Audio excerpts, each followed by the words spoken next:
यदि आप दीर्घायु होना चाहते हैं, अपनी उम्र को बढ़ाना चाहते हैं, लंबी उम्र करना चाहते हैं, तो आप कछुए की तरह श्वास लेना सीखिए। कैसे? एक उदाहरण से समझ लेते हैं। मनुष्य औसतन 1 मिनट में 15-16 श्वास लेता है, तो उसकी उम्र लगभग 90-100 साल मानी जाती है। और एक कुत्ता 25-30 श्वास लेता है, तो उसकी उम्र केवल 12-14 साल होती है। वहीं आप कछुए को देखिए, वह 1 मिनट में मात्र 3-4 श्वास लेता है, तो उसकी उम्र 300-400 साल होती है। तो यह स्पष्ट हो गया कि श्वासें कम लेंगे तो उम्र अधिक होगी, श्वासें अधिक लेंगे, श्वासें छोटी छोटी लेंगे तो उम्र भी छोटी होगी। इसलिए कहा जाता है कि परमात्मा ने सबको श्वासें गिन करके दी हैं, तो जल्दी जल्दी श्वास लेकर के उस श्वासों के कोटे को जल्दी खत्म कीजिए और अपनी उम्र पूरी कर लीजिए। और वहीं उस कोटे को बचाए रखिए। कैसे? धीमी श्वासें लेके, गहरी श्वासें लेकर के, तो उम्र लंबी होगी। तो यह राज है लंबी उम्र पाने का, दीर्घायु होने का, कि श्वासें धीमी लें, कछुए की तरह श्वासें लें। तो हम यह जान गए कि श्वासें कम लेनी चाहिए, धीमी लेनी चाहिए, गहरी लेनी चाहिए। और उम्र लंबी कब होती है? जब हम स्वस्थ बनेंगे, भीतर बीमारियां नहीं होंगी। तो यह स्पष्ट हो गया। तो दीर्घ श्वसन से, गहरी श्वास लेने से शरीर की बीमारियां दूर होती हैं, रोगी नहीं बनता शरीर, इसलिए तो उम्र लंबी होती है। तो चलिए आज निरोगी बनने के लिए, लंबी उम्र की प्राप्ति के लिए करते हैं हम दीर्घ श्वसन, गहरी श्वासों का अभ्यास। किसी भी आसन में बैठ करके कर सकते हैं हम दीर्घ श्वसन। पद्मासन, सिद्धासन, स्वस्तिकासन, सुखासन, किसी भी आसन में बैठ सकते हैं। बैठने में दिक्कत है किन्हीं लोगों को, तो आराम से लेट करके बस इतना ध्यान रखना है कि हमारा रीढ़ सीधा हो। हम लेट के भी अपनी रीढ़ गर्दन को सीधा रख सकते हैं। तख्त में कालीन बिछा करके, दरी बिछा करके लेट सकते हैं, फर्श में लेट सकते हैं, ताकि हमारा रीढ़ सीधा रहे, गर्दन सीधी रहे। यदि आप में सामर्थ्य है तो बैठकर ही करना चाहिए। जिसमें सामर्थ्य नहीं है बैठने का, रीढ़ सीधी करके लेटिए और आप भी इस अभ्यास को कीजिए। चलिए हम अभी करते हैं बैठ के इस दीर्घ श्वसन का अभ्यास। दोनों हाथों को रखते हैं चिन्ह मुद्रा या ध्यान मुद्रा में, किसी भी मुद्रा में रख सकते हैं। हाथों को खुला भी छोड़ सकते हैं, यह आवश्यक नहीं है। मुद्रा में रखेंगे तो और अच्छा होगा।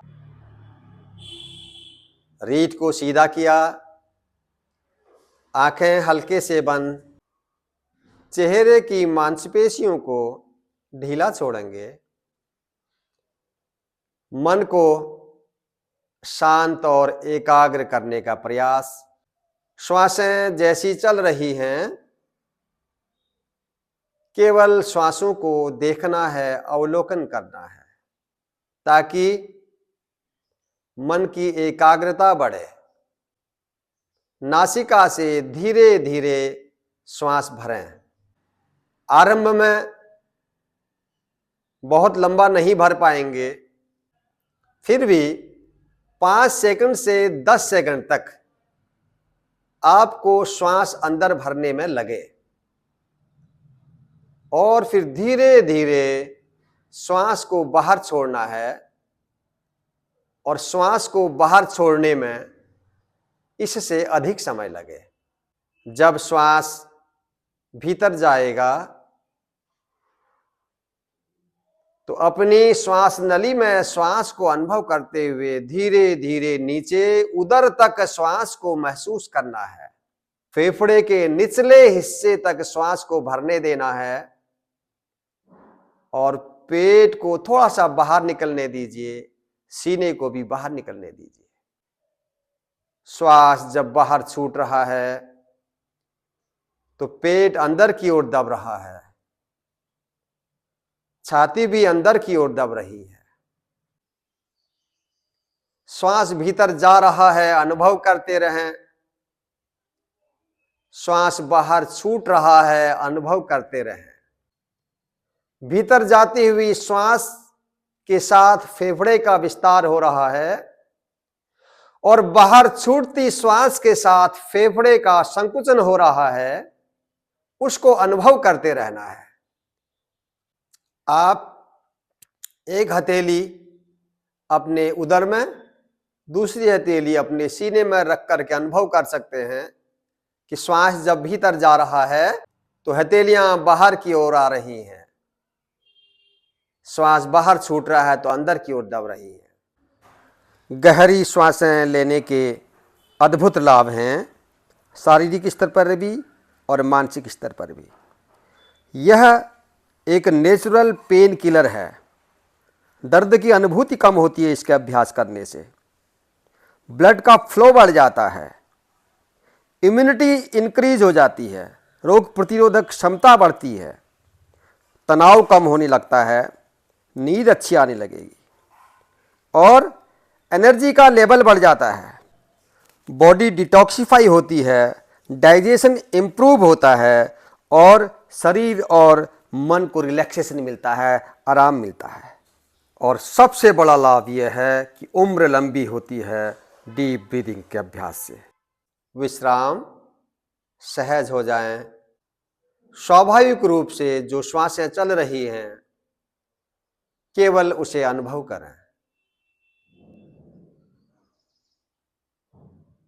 तो यह था दीर्घ जीवन का राज, कछुए की तरह गहरी श्वासें लेना। आज का वीडियो यहीं पर समाप्त करते हैं। मिलते हैं कल को फिर से एक नए वीडियो के साथ। तब तक के लिए आप सभी लोग स्वस्थ रहिए, प्रसन्न रहिए, सबका मंगल हो। ओम शांति।